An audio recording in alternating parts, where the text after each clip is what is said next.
Coffee and Convo, y'all. Let's get it.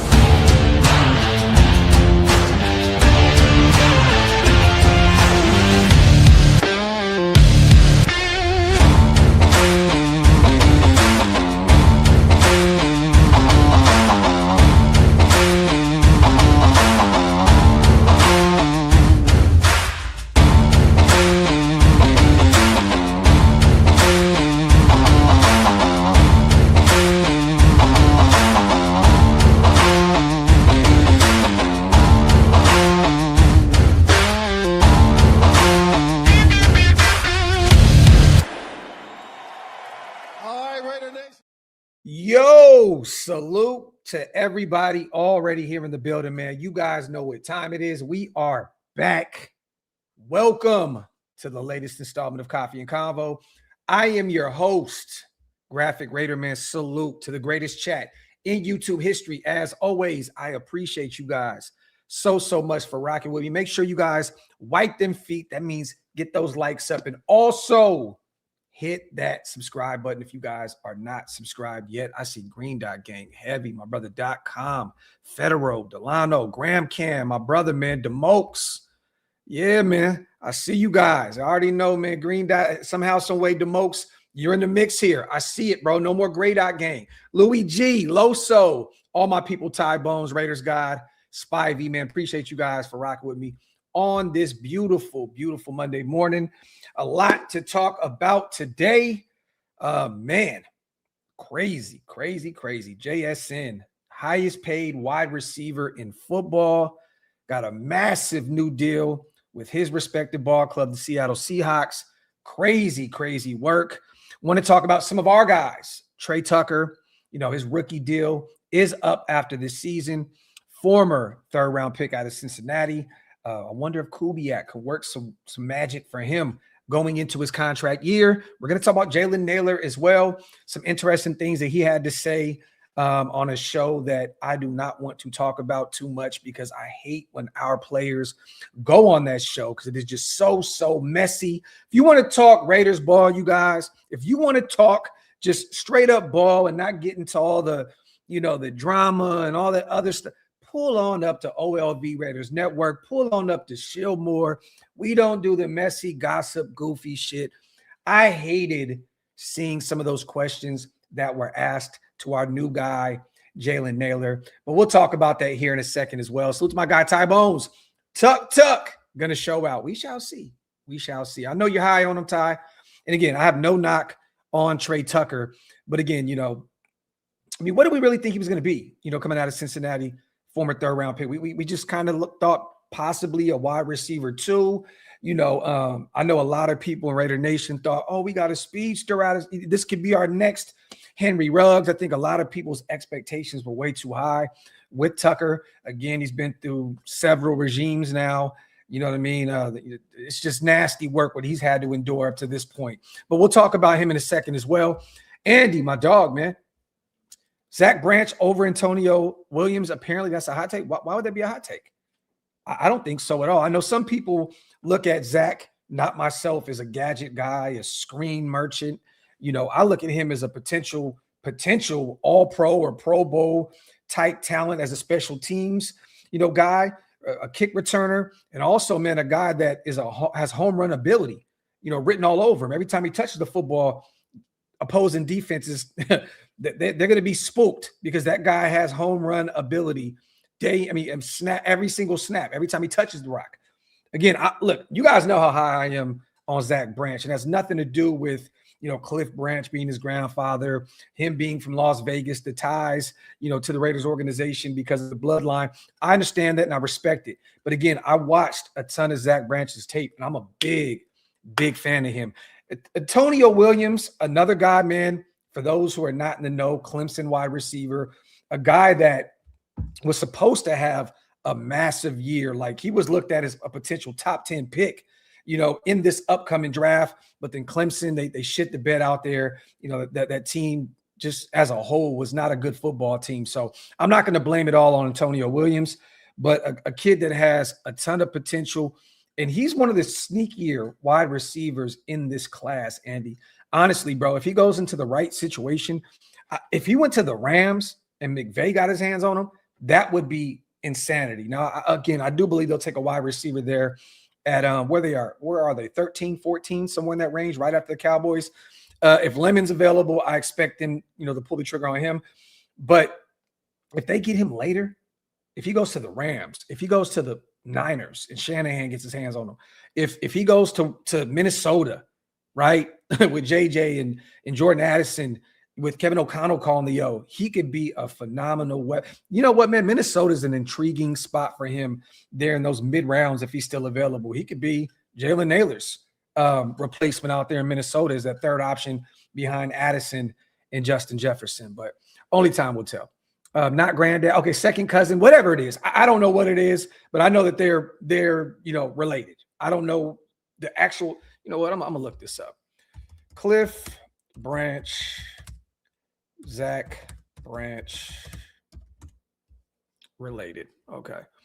Great nephew. So he says great nephew.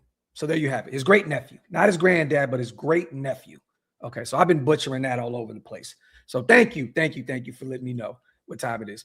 Watch Branch at USC, elite returner, but honestly don't recall him catching the ball at receiver. Well, Jake, again, things changed there at Georgia. He went out there and he was a big piece of that offense.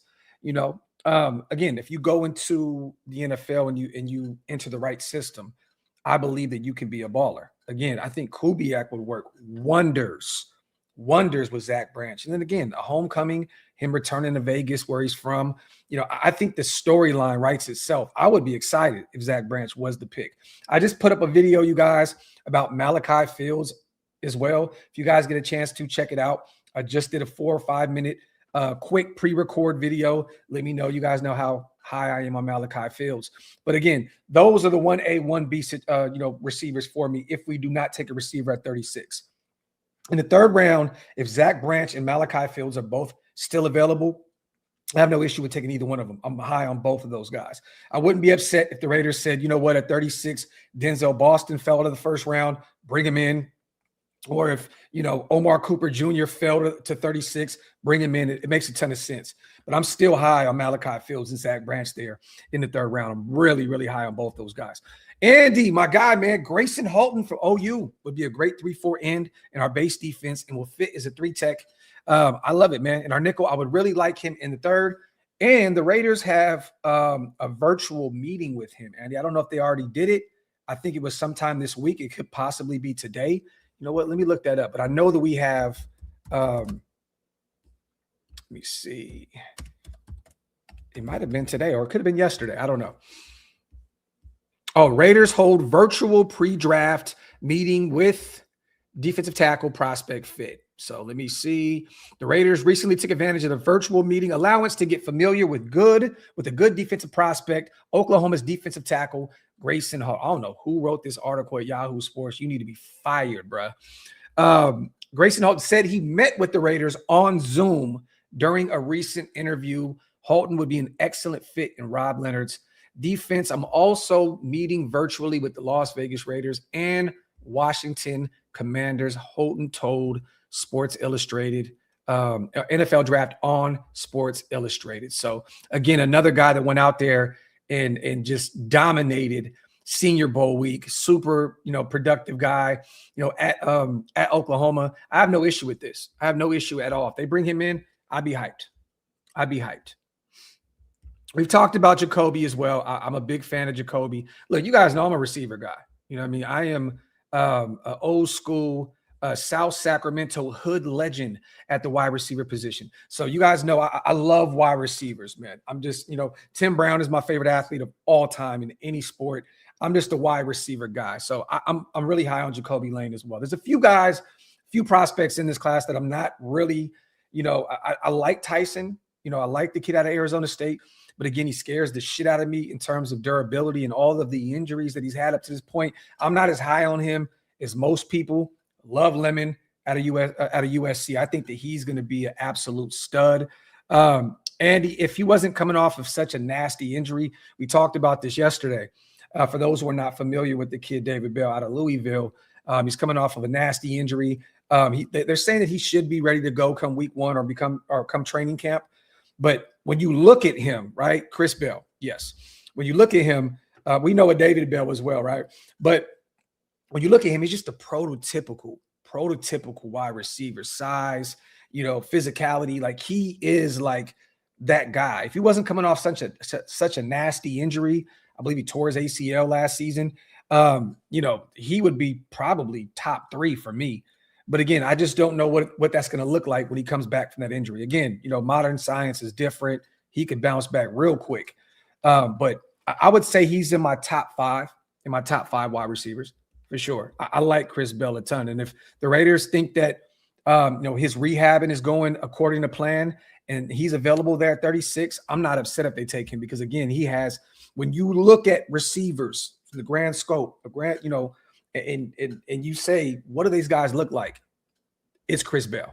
CGR, brother, we will be doing it soon. Stay tuned. I'm just waiting on Stu. Our guy is going through some things right now with the NFL and some other stuff. So I'm just waiting on Stu. So I've not forgotten about you guys.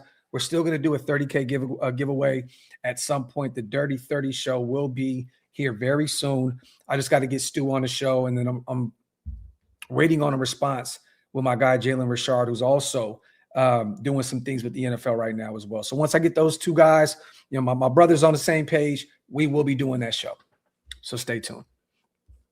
So the big news today, you guys, the Seahawks went out and made JSN the highest paid wide receiver of all time.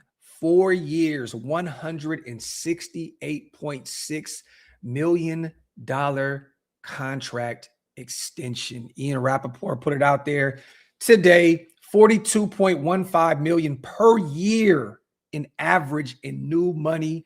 According to NFL.com, leapfrogs Jamar Chase's $40.25 million per year for the most ever for a wide receiver. JSN coming off of a smashing season in which he led the NFL with 1,793 receiving yards, averaging a career high 15.1 yards per catch on 119 grabs with 10 touchdowns. Again, the Clint Kubiak effect here, you guys. Had 10 touchdowns, led the NFL with 14.5 scrimmage yards per touch, was also named an All-Pro, second consecutive Pro Bowler, and Offensive Player of the Year. $168.6 million, $120 million guaranteed. Wild.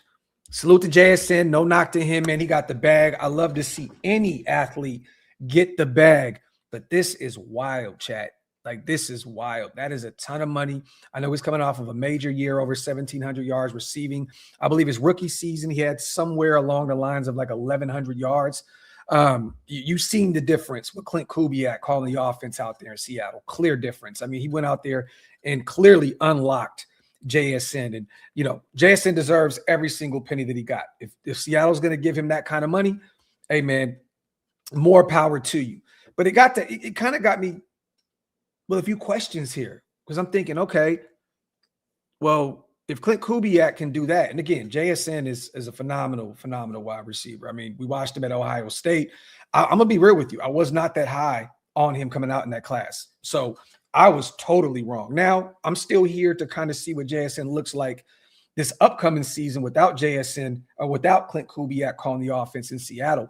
But again, this is like insanity. Like they reset the market. I'm actually interested to see what George Pickens thinks about this at this point. Like, honestly, I'm really interested to see. I know Jerry Jones is probably sitting at the Star at the headquarters in Frisco right now. Like, you got to be fucking kidding me right now. Like, look, Pickens is probably going to, this is going to end up being a situation. Mark my words right now, you guys. If they don't get a situation, done here pretty soon, he's not going to sign that franchise tag. From what I've heard from several people out here locally, I actually know somebody that's really tied in with George Pickens, that he doesn't want to sign that franchise tag, that he wants, he wants a new deal, and rightfully so. Second team All-Pro, 1,400 receiving yards last year. I think he had 9, 10 touchdowns, somewhere along those lines for Dallas. A lot of it came, with CeeDee Lamb out of the lineup. But Man, I'm like wondering what in the hell is Pickens going to, what is the asking price at this point? I'm expecting a lot of drama in Dallas with Jerry Jones and George Pickens leading up to week one. I can sniff out a holdout on the horizon. There's going to be a lot of things going on. To salute the Hug D's in the building, my brother. I'm just very, very interested to see what Pickens thinks about him because, again, Offensive Player of the Year, JSN was clearly the best wide receiver in football last year. But again, Pickens had a massive year. And you know this, right? Every time somebody sets the market or resets the market, someone else comes in and resets the market. So it's going to be intriguing to see if Ron Justice, this is another, Micah Parsons potential situation out here in Dallas. And you know that Jerry Jones loves this messy ass shit. Like he will tell Pickens, look, it's on my time. It's my dime, so it's on my time. And it's going to be interesting to see. But it got me thinking, man, Trey Tucker on the last year of his deal, you guys, and I'm not here to actually say that Trey Tucker is JSN at all. Like, I'm just not. I'm not here to say that they're anything close to each other, okay? I'm not going to do that. But again, one's a first-round pick. The other's a third-round pick. I don't know if, I know you guys know 20th overall back in 2023 to Seattle. Now he's a Super Bowl champ, Offensive Player of the Year, first-team All-Pro, two-time Pro Bowler. I mean, the guy has done it all now in 2 years at the NFL level. But Trey Tucker, on the last year of his deal, up to this point, he had a good season last year. Not a great season by any means. I mean, honestly, who did have a great season last year in the silver and black? It just seemed as though everybody kind of shit the bed. I mean, Brock was in and out of the lineup with injuries. When he was out there, he was still phenomenal. But when he was out there with that knee brace, he wasn't the same player. Stokes had a great year for us. Got to give Stokes a ton of credit. Also, I want to give Genty a ton of credit as well. For him to be able to almost run for 1,000 yards, I think he was like 25, 30 yards off behind that tragic O-line, and Brennan Carroll speaks just volumes of who this guy is. Still had over, 1,200 yards, all-purpose yards, got active in the receiving game, 5 touchdowns there, 5 in the run game as well. But a guy that played in 17 games last year, Trey Tucker, 57 receptions, had 696 yards, had 5 touchdowns to go along with that. I thought that with Brock out of the lineup, Trey was going to kind of try to become that number one option. It didn't really work out. Again, Brock is someone that you have to deal with as a defense. He's going to command a lot of attention, and that frees up Trey Tucker. But, we brought in Jalen Naylor, a guy that at this point, I know some of you guys may disagree with me, but I thought, okay, Naylor's in the building now. This is a guy himself that has kind of just been, waiting, 5'11", 199. Trey Tucker's on a smaller size, 182, 5'8". But a guy that has been sitting behind Jordan Addison and behind Justin Jefferson, just sitting there waiting for an opportunity to become potentially a number one option at the NFL level. Played in 17 games last year, 29 catches, 44 yards to go with 4 touchdowns. But again, when you see him out there, there's a clear difference. Like Naylor is, when you see him, to me, he could possibly be, I don't want to say a number one option here, you guys. I don't want to, overhype Jalen Naylor, but I feel like he could be a high-end wide receiver too, possibly a 1B, in Kubiak's system. I think that they're really, truly high on him and that they think that he could be a guy that can come out there and move the needle. I'm looking at Naylor as a guy that can possibly give us Jacoby Myers kind of production this upcoming season. Honestly, I think he can give us, that 700-800 yards that Jacoby was kind of having for us until he had that big 1,000-yard receiving season before, we ended up trading him off to Jacksonville. But a guy to me that can give you kind of that production. Now, again, Kubiak may say, shit, hey, 700, 800 yards, we're going to get him over 1,000 yards for the first time in his career. A guy that, again, hasn't had 500 yards receiving in one season, but averaged over 15.3 a clip last year. Again, has 10 touchdowns in the last 2 seasons, just kind of waiting for an opportunity. I want your opinion on this. Naylor, I think, is going to be really big in this system. We signed him to a 3-year deal. He'll be around for a minute. We're going to talk a little bit more about him here in a second as well. But what's your guys' opinion on Trey Tucker? He's going into a contract year, a guy that, up to this point, 1,566 yards receiving. Like I said, 696 last year. The year prior, 539. He's had more production than Jalen Naylor the last few seasons. A guy that's found the end zone 8 times in the last 2 seasons, scored 2 touchdowns his rookie year as well. Do you think contract year that possibly, again, think about this, you guys. JSN had, 1,100 yards, I believe. I think 1,100 yards his rookie season. Let me see how many touchdowns. He had somewhere along those lines. Rookie year, I'm lying. His rookie season, he had 628 yards. My apologies. The year after that, in 2024, he had 1,130 yards receiving. So each year he kind of went up there, right? 628 his rookie season, 4 touchdowns. Then caught 100 catches in 2024, became a Pro Bowler there, had 1,130 yards to go with 6 touchdowns. And then last year just took the top off the league with 1,793 yards receiving and 10 touchdowns. Do you think that with Kubiak in the building, again, I'm not expecting him to have an all-pro year, but do you think that he can get closer to that 1,130, that Pro Bowl sophomore season that JSN had in Seattle? You think with Kubiak in the building that they can get a little closer to that 1,000 yards receiving on his contract year? Because I'm telling you now, man, I'm excited to see what him and Naylor can both do in this system. But again, I'm a firm believer that Trey Tucker, honestly, is on his way out. I think they'll keep him this year, and allow him to enter free agency next year and kind of see what kind of money is out there. Maybe they possibly bring him back, if he doesn't get a massive deal elsewhere, if another team doesn't pull the trigger on him in free agency. But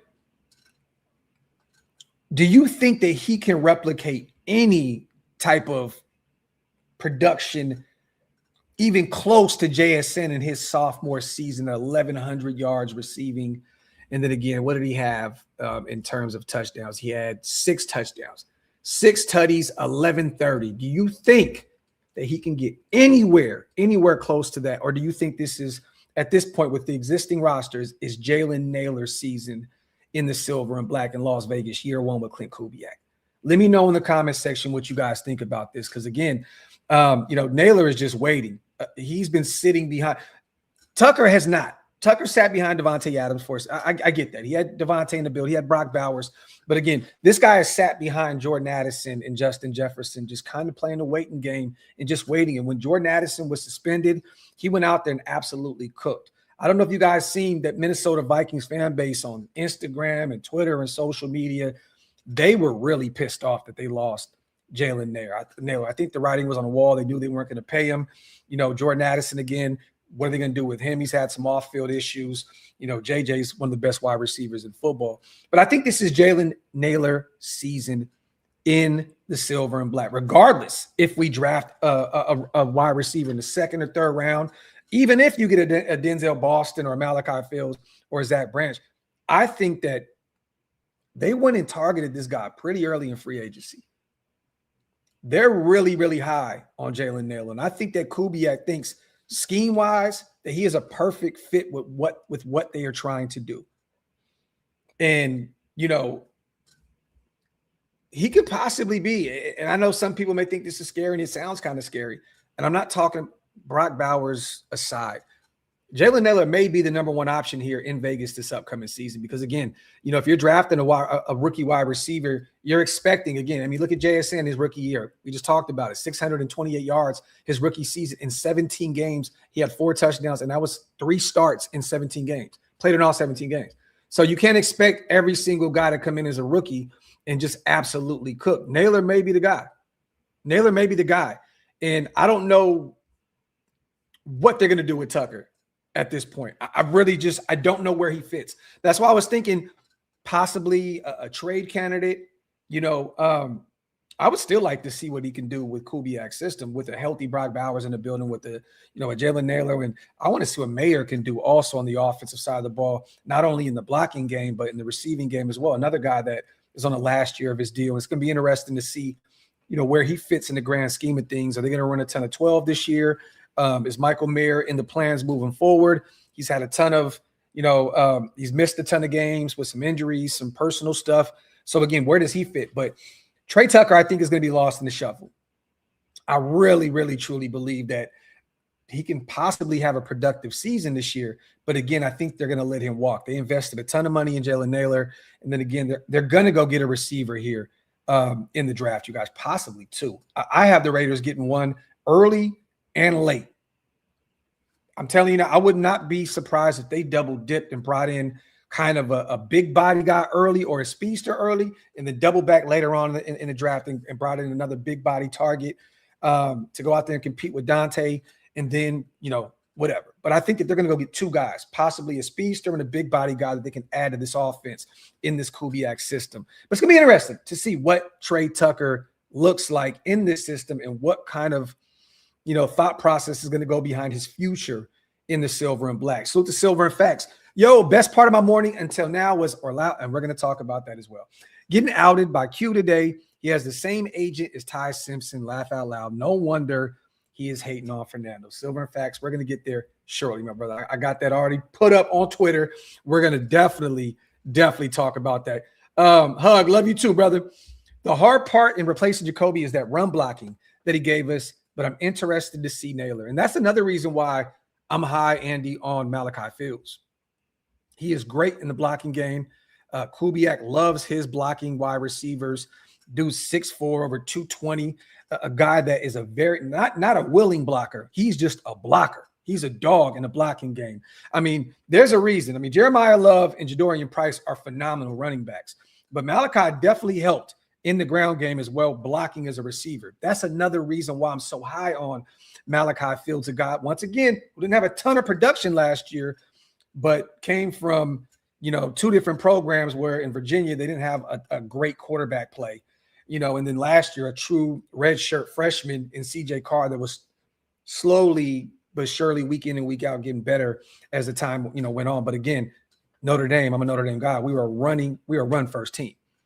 Malachi Fields, man, I'm telling you, Andy, he could be that 50-50 threat. That guy that can go up and get his physical red zone threat, a great possession receiver, but also a blocker, a guy that's going to go out there. That's what Kubiak wants.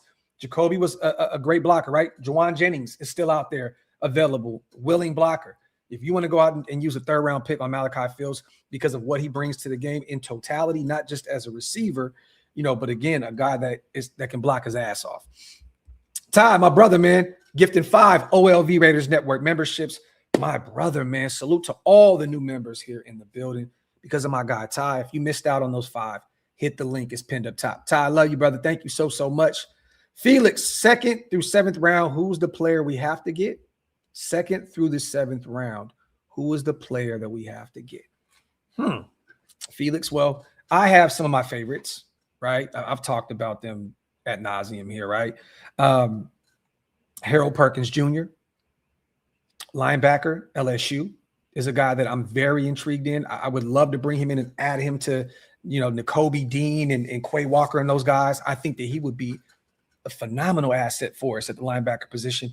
Harold Perkins Jr., and then I'm going to say again, either Malachi Fields or Zach Branch. I know they both have 2 different games, but again, Zach Branch is an intriguing prospect because of that Kubiak system and what he can provide. He's just a weapon. He's a weapon. And again, a special teams guy. Possibly Zach Branch can be, that big time, special teams guy and, a guy that can provide you some production in the receiving game as well. A guy that, Kubiak has had before, right? We talked about bringing him in to the Raiders in free agency, a guy that followed him. Well, was with them in New Orleans, and then Seattle made the trade, and then the Raiders looked at him in free agency. Then he went and signed a big deal, with Seattle. Possibly Zach Branch can be that for the Raiders. I'm not saying they're an all-pro special teams returner off the rip, but a guy that can come in and possibly go out there and return some kicks for you at a high level. But Malachi Fields or Zach Branch at the wide receiver position, Harold Perkins Jr. And then again, you're looking at one of those nose tackles, Felix. We talked about Big Citrus. We talked about, the Godfather out there at Cincinnati. One of those, big body guys you can add to your defensive line at the nose tackle position as well. Hug him, my guy, man. Appreciate you, brother. As always, I see Green Dot Gang is heavy. Salute to you guys. Huge shout out to Graphk Jr. on the player of the game in his youth ball championship. Unc is big proud. Let's go. Talk that talk, Hug. Let him know, Pops, man. That boy went out there and absolutely cooked, man. And what's crazy is, Hug, and I'll get off this real fast. We'll get back to some Raider ball. They lost their 2 first games, right, to 2 teams that they should have beat. And they were pissed off. Elijah was out there mad as hell. You can see it, body language. He was pissed off. Man, those last 3 games, they went out there and went absolutely batshit. That boy caught everything that came his way. His hands are crazy. I've been playing ball with that boy since 2-3 years old. You know what I mean? So I've been working with him his entire life. He went out there and went absolutely batshit. A pick, 2 or 3 touchdowns, a couple 2-point conversions. I think he had like 9-10 catches yesterday. My boy went absolute. Man, look, y'all, I'm going to be real. As a father, I've been in my son's room probably 5 times this morning. They're at school and just looking at the MVP thing and then looking at like all the gear that he got from some of the guys, some of the guys that are going to the collegiate level, some guys that signed with Ohio State, some guys that signed with Miami, some very, very high-end high school prospects, 4 and 5-star guys. And they gave them their flags and their towels. I went in the room today and I was just really, really like, man, dude, this is so dope to see that my son is bought in. It really, man, it's just crazy achievement, man, to see, as a father, my son so locked in with football, man. I hope that he can find a way to get a free education off this. I'm not worried about the NFL. I just hope and pray that he takes football so serious that he gets a free education at some big school, or not even have to be a big school, just free education, that allows him, the luxury to potentially find a great career down the line. Salute to Ben. Do you like? Oh, that's one of my favorite players in this class. Emmanuel McNeil Warren. That's one of my top 5 favorite players in this class. That's a Graphk guy for sure. If he's available there, Ben, I'm taking him. I'm running to the podium over anybody. Anybody. These receivers I'm talking about, anybody. There's only one player I would possibly look at 36. If they were both there, Omar Cooper Jr. Familiarity with Mendoza. And again, he has shades of Debo, at the next level, a guy that could possibly be your wide receiver 1 for years to come. And again, he has that connection with Mendoza already. So do you like Trey Lance's brother? Yeah, definitely. Highly productive. Was it North Dakota State? Would not be mad at all if they chose to go in that direction at all. I don't have him as a top 5, possibly maybe not even a top 7, top 10 for sure. But I like the kid. Productive at a small school. The speed is off the charts. Production off the charts. Have no issue if they are really high on him to go get him in those mid rounds, for sure. Marky Mark, man, my guy, gifting 1 OLV Raiders Network membership. My brother, I appreciate you so much, man. Salute to that member because of my guy, Marky Mark, man, for sure. Let me see. Thank you guys for all the kind words as well, man. Salute. Tucker has a lot more potential than Naylor, in my opinion, but Kubiak hand-picked Naylor, which makes me think he'll have the wide receiver 1 touches over Tucker. We share the same sentiment, little bro. And I seen your missed call. I got to call you back, brother. I've been ripping and running. The whole car situation that happened. We definitely got to catch up here soon, man. Salute to my little bro, Andy. But I definitely hear you on that. Tucker's younger. He's had some production up to this point. He's still on a rookie deal. I really, truly believe that he possibly does have more potential than Jalen Nailor. But again, when you get handpicked, when Spytek and Kubiak say, go get that guy, that they have really, really high expectations for him come year 1 in Las Vegas. So I'm hyped about it. Let me see. Gurmy Bernard. Yep. Kid out of Alabama. Got a chance to see him at the combine as well. Look, man, another stud. I like a lot of these receivers in this year's class, man. For sure. Salute to One Nation with that content. Salute to my guy. I want your guys' opinion on some of the stuff that Jalen Naylor had to say about why he chose the Raiders in free agency in the first place. This is what he had to say. And again, he was on the Up and Adams show. We know what this show is, blah, blah, blah. Yeah, over the past 2 seasons, 10 touchdowns on 57 receptions. Again, I don't like this show at all. I really believe that she sets a lot of these young guys up, and she's very messy and she's very hot take-ish. But again, he had some interesting words, and thoughts on why he chose the Raiders. He had this to say: I feel like it was a component of multiple things. Coaching staff, of course, the front office, I feel like those are great people. And I just feel like they absolutely wanted me the most is what it seemed like. Again, what Andy said, handpicked, what they wanted me the most. Come on, man. Naylor explained. So I just went with my gut feeling just to have this offense that the team is putting together, this defense that's incredible on paper. So far, I'm just excited to bring some winning to this Raiders organization and these fans. What he had to say about Kubiak, it was more so just how they see me as a player, the type of guy that I've been, just knowing the offense that Kubiak runs and how he gets his guys the ball, gets them in space just to let them do what they do. I'm excited for this opportunity. It's more of a thing that they see my skill set and they know how to use me correctly within this offense.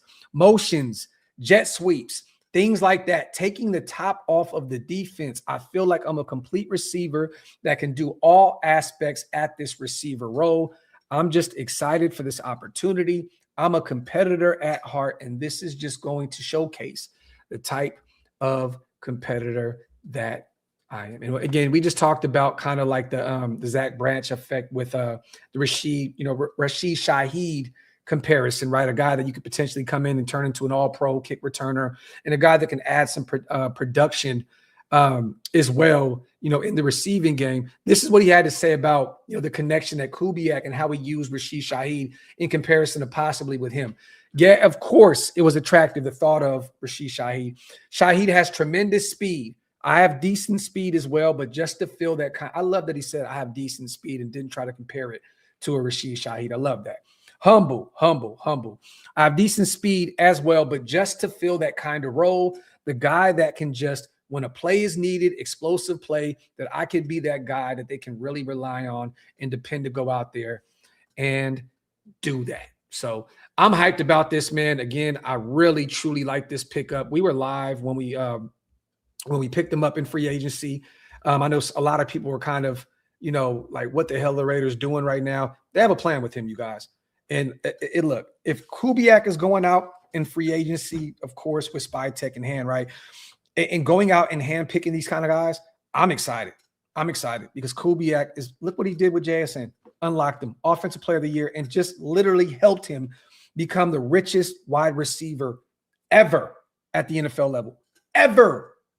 Kubiak had his hand in the pot. Don't think for one moment JSN is phenomenal, even without Kubiak. Again, he had 1,100 yards the year previous without him in the building.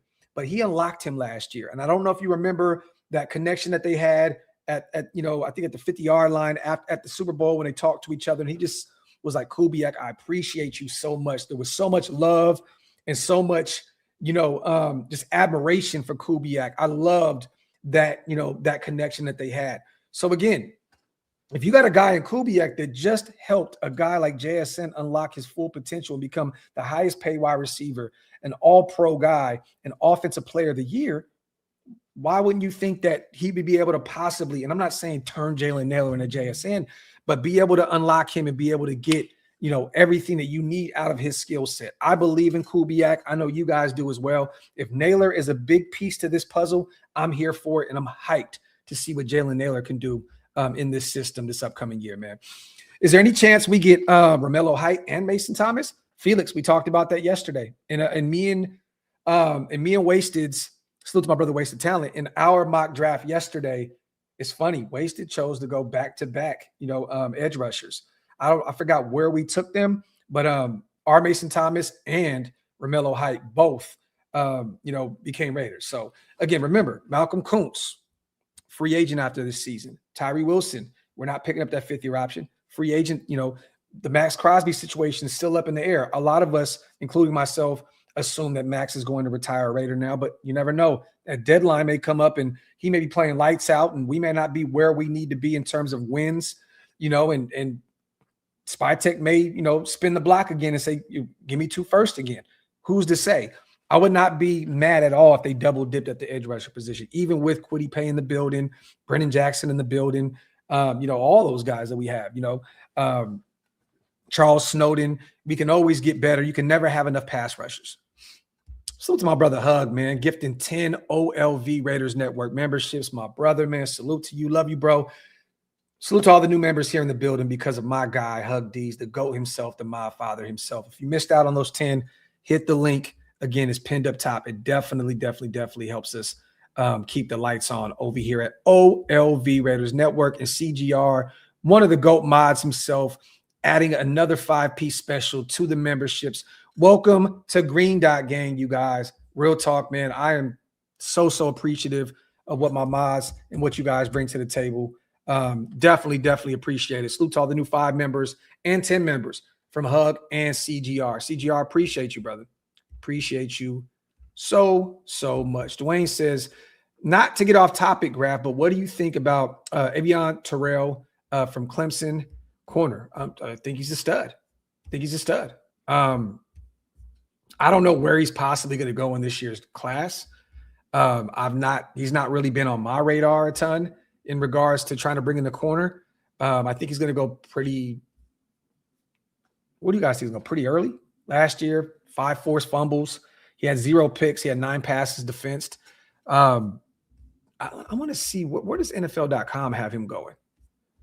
I want to see where they have him at right now because will eventually be a plus starter. His brother is former first-round pick, plays for the Falcons. We know that. I'm trying to see where – let me see. Draft projection.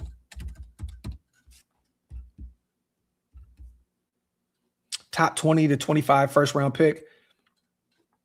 Okay. So are you asking this because if he possibly drops to 36 and we want to go corner there, wouldn't be upset. He's elite in coverage. A guy that can play inside, outside, can play the run at a high clip as well. I have no issue with this. And Google has him as a top 20 to a second-round talent. So widely considered a top 3 to top 5 corner in this class. Not at 36, if they feel that he can be one of those guys and come in and be a starter for us for years to come, I'm not against that. I honestly, though, would rather get a safety at 36. If Dylan or if Emmanuel McNeil-Warren is there. If they're there, I'm telling you now, I am running to the podium because those guys are going to be star safeties at the next level. And I'm still higher on Emmanuel McNeil-Warren. I know some people are more higher on Dylan, the Oregon safety. But again, if those 2 guys are available at 36, I'm here for it. I'm here for it, man. I'm here for it. Again, we need somebody on the back end of that defense to patrol, man. I like Stokes. I like Porter. Where does Palomal fit? Moving forward. Chin only has 1 more year left on his deal. Look, I want a safety. I want a high-end safety. Maybe Halsey can be that at LSU. He'll possibly be there at 36. We talked about Ramsey a ton at USC. We shall see. He said, yes, if he falls, he reminds me of Trent McDuffie. Okay. Yeah, again, a guy that can play outside, play inside, play the run at a high level. I'm not against that. Not against that, man. Dwayne, great comment, brother. Great comment. A guy that we have not talked about a ton over here. If a first-round corner falls to 36 that they like, I feel like they have to make that pick. Corner is so much important and a lot harder to hit on. I agree. Again, let me ask you this, though. If he's there at 36, 777, and Emmanuel McNeil-Warren is there as well, the safety out of Toledo. Let's just say, for shits and giggles, Dylan, the safety out of Oregon, is available there as well. Where do you go? Let me know. And I like Jalen Husky as well. The kid out of Maryland, I like him a ton. He'll be a late round guy possibly. maybe somebody takes a flyer on him in the mid round somewhere, that 4th, 5th round. We'll see. You see, people feel like Kubiak is who he is just from this one season, but let's not forget how good New Orleans was those 4 games before all those injuries in 2023, the highest scoring offense week 1 through 4. Talk that talk with no other than Derek Carr, right? Former Raider quarterback. Facts. They were definitely out there cooking for sure. Hey, Graphk, how do you feel about Jacoby Thomas as safety? Does he fit the bill or is he sometimey? I like the kid out of Miami, bro. I'm high on him. I'm high on him. If he's available there in the later rounds and they feel that he can be, a presence, bring him in. I think that he'll be a guy, S-Dot, that starts off as a special teams guy for, possibly the first few years of his career. But if afforded the opportunity, he could possibly be something. I'm going to look up his production last year. See what Jacoby did.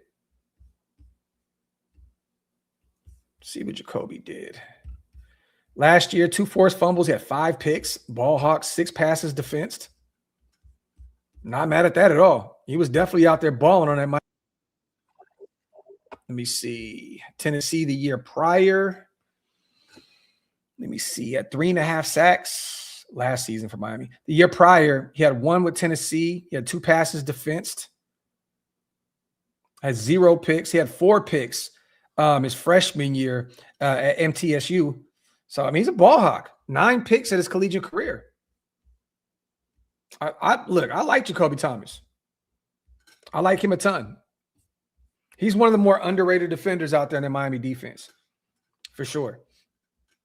And I see him available in the late rounds a lot on all these simulators. And when I've Googled his name and look at some of these so-called draft experts, they talk about him in those, later rounds, 5 through 7. So we'll see.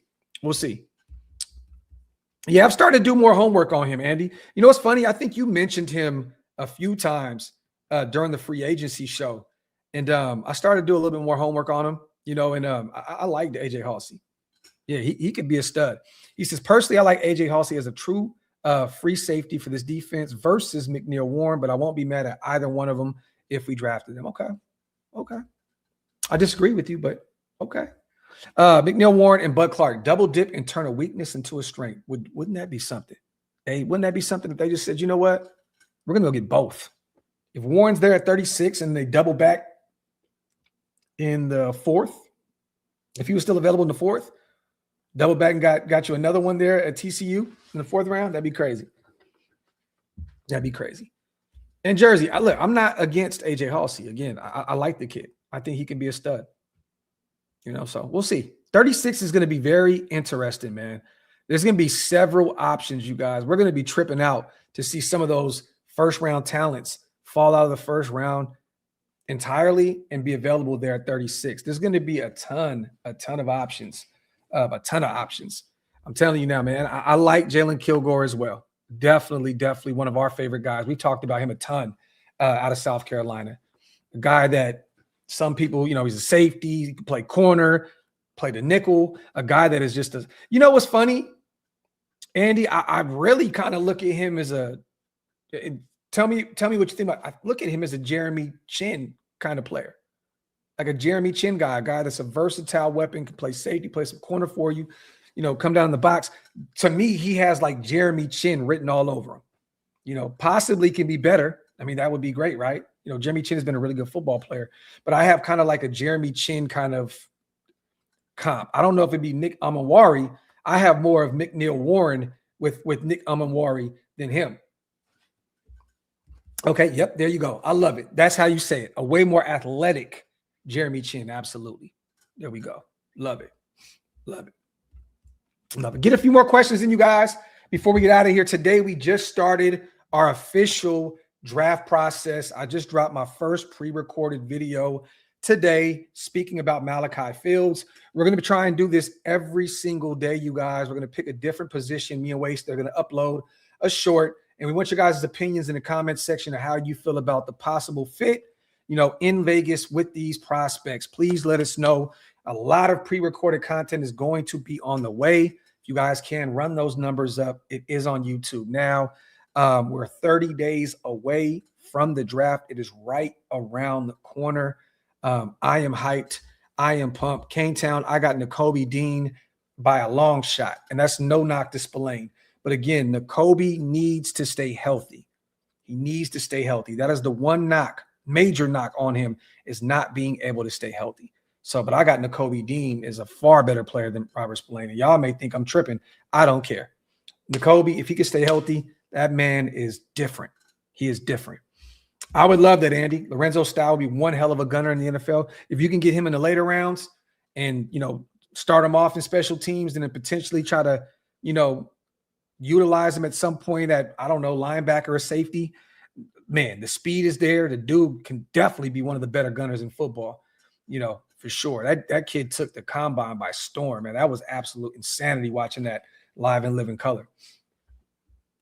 Let me see. All right, we got that out the way. Again, make sure you guys wipe them feet. Hit them thumbs up. If you guys are not subscribed yet, what are y'all waiting on?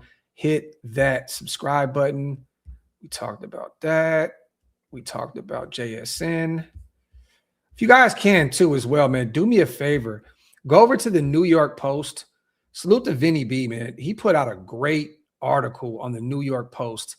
Tom Brady lays solid foundation to ensure Raiders success. Man, Tom Brady was discussing, his obligations to the Raiders and the direction of the organization and, what he's trying to do, with this roster, this coaching staff, management and all that other stuff. And, he was asked a ton of questions about that at the flag football thing. And, Vinny put out a great article. I'm not going to read it. It's an extensive article, but if you guys can, you know what? I'm going to put the link in the comment section. Salute to Vinny B, man. I know he's not one of our beat writers anymore, but he definitely still covers the Raiders, still tweets away with the Raiders. Boom, right here. If you guys can, go check it out. It's a great article. I may do a pre-recorded video on this, but it was really great. He talked about the decision to hire Pete Carroll from trading for Geno Smith. I mean, everything. He talked about it all. If you can, once again, go over to our people at New York Post. That's our family over there. I've been on the New York Post and SNY probably 3 times now. Go check it out.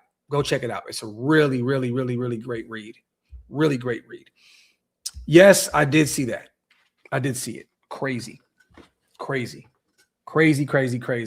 Ran a crazy 40, former soccer player. I know the one knock on him kicked over 70. It kicked like a 70-yarder. I think the knock on him was he did not play last year for them. Wasn't he like what was he? Yes. What was he last year? I forgot. What did he even see the field last year? Was he their holder? I don't know, Andy. I've seen a ton of people, talking about, oh my God, blah, blah, blah. Don't get overhyped by the 40. I mean, what is a kicker? What does a 40 mean in regards to a kicker? I'll tell you right now, man, if you're going to do some fake kicks, that definitely helps to have a kicker that runs a 4.2 40 or something like that. It definitely helps. Definitely helps to have a booming leg that can kick 70-yarders. We see what Cam Little did last year with Jacksonville, but I think he was just their holder last year. I think they said that he lost the job out there. He went 12 for 13 from 70 yards at his pro day. What the fuck? Okay, wow. Crazy, man. Crazy. If any team thinks that he can be the guy moving forward, again, a guy that didn't see the field last year, from what all the stuff that I've read, if they think that he could be a guy, man, go get him as a UDFA. He'll be available. I'm still a Zavada guy, the kicker out of Michigan. I know he had a down year last year, but I'm really high on Zavada. But hey, man, I wouldn't be against that. Last thing, you guys, look, man, I know everybody's kind of tripping out about the Dan Orlowski. Ty Simpson is the best quarterback in this draft. Again, somebody said that they share agents. I'm not shocked by that at all. I don't know that to be the truth, but again, I'm going to take my chat's word for it. I'm not shocked by that at all. Dan has definitely sold his soul up to this point, you guys. And I mean, I'm not trying to make it sound way crazier than what it needs to be. But in regards to hot takes and all that other stuff, he has absolutely sold his soul. You guys know I'm a Ty Simpson fan. There was a ton of last year where I was like, that's my number one guy in this class. And then people were like, you got to watch Fernando Mendoza more. You have to watch him more. You know, I started watching more of Dante Moore at Oregon. I started watching Fernando. I watched and witnessed that amazing playoff run, the end of the season, the national championship.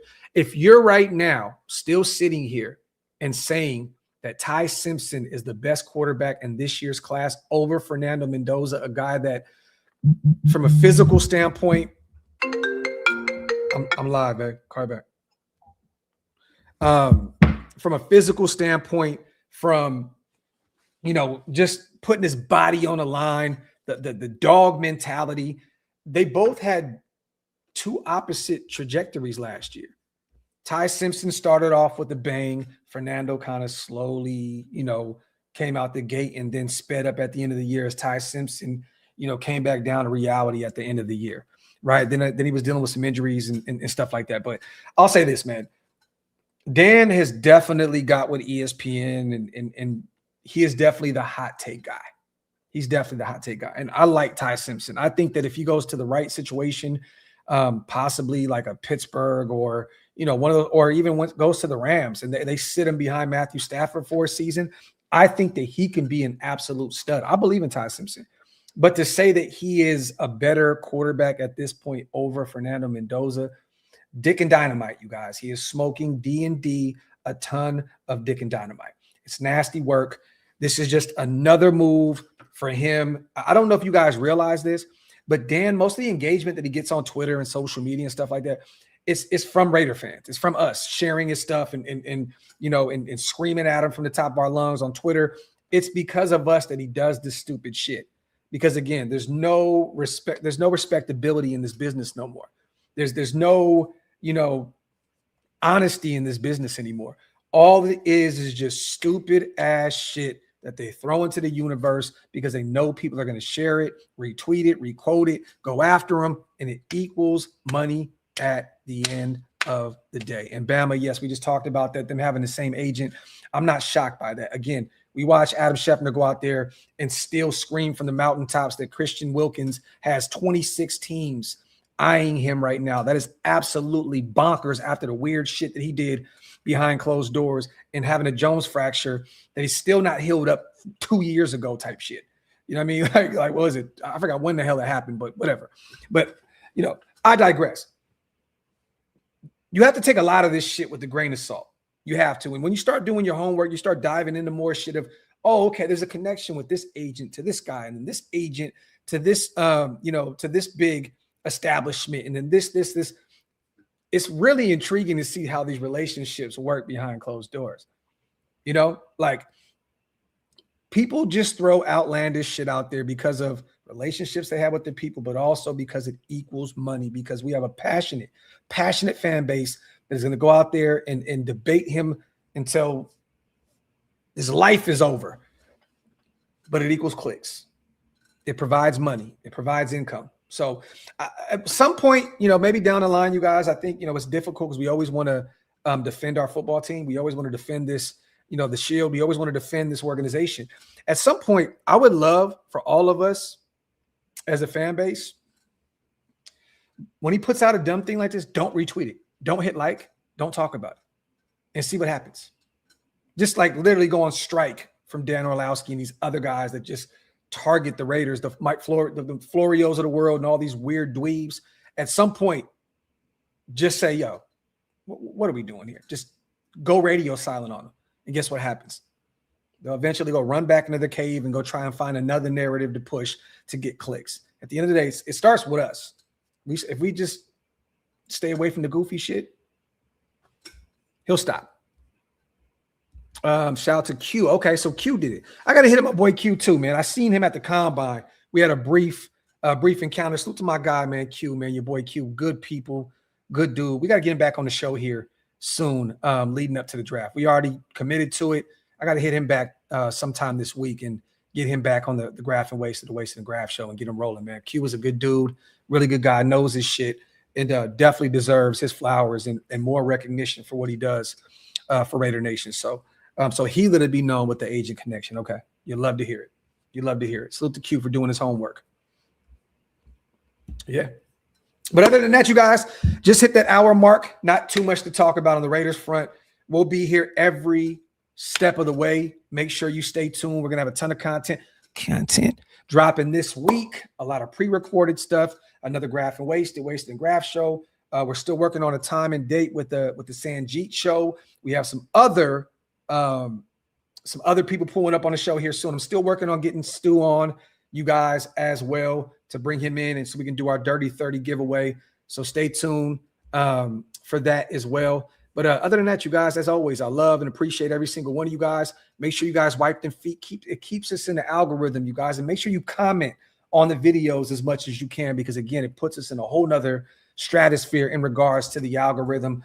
And hit that subscribe button if you guys are not subscribed yet. We will be back tomorrow with some more of that content. As always, love, appreciate you. Out.